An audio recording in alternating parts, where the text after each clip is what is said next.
اعوذ باللہ من الشیطان الرجیم بسم اللہ الرحمن الرحیم۔ معزز سامعین و ناظرین حضرات کو السلام علیکم ورحمۃ اللہ وبرکاتہ۔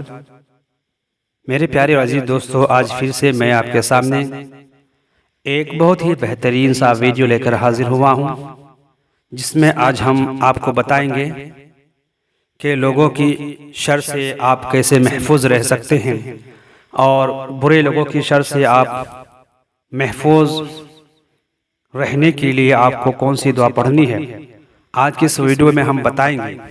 تو دوستو، ویڈیو شروع کرنے سے پہلے آپ تمامی حضرات سے گزارش ہے کہ اگر ابھی تک آپ ہمارے چینل کو سبسکرائب نہیں کیے ہیں تو سبسکرائب کر لیں، ساتھ میں بیل کی گھنٹی کو دبا دیں اور آگے شیئر ضرور کریں۔ آئیے ویڈیو شروع کرتے ہیں۔ لوگوں کے شر سے حفاظت کی دعا۔ بہت سے لوگوں کو یہ پریشانی رہتی ہے کہ انسانوں سے تکلیف پہنچ رہی ہے، پڑوسی، سسرال، رشتہ دار وغیرہ وغیرہ۔ ان تمام لوگوں کی تکلیف سے بچنے، اسی طرح اللہ تبارک و تعالیٰ کی ناراضگی اور شیطانی وسوسوں سے حفاظت کے لیے یہ بہت ہی بہترین دعا ہے۔ آپ تمامی حضرات سے گزارش ہے کہ اس دعا کو غور سے سنیں اور بالکل اسی طریقے سے پڑھنے کی آپ کوشش کریں۔ اعوذ باللہ من الشیطان الرجیم، بسم اللہ الرحمن الرحیم۔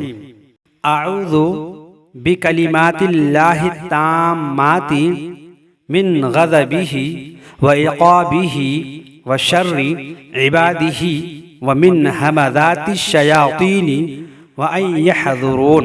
ایک مرتبہ اور سنیں۔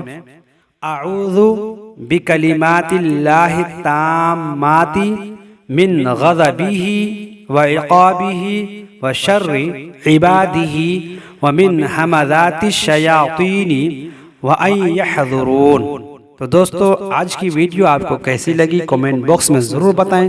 پھر اگلے کسی نئے ویڈیو کے ساتھ ملتے ہیں، تب تک کے لیے الوداع۔ السلام علیکم ورحمۃ اللہ وبرکاتہ۔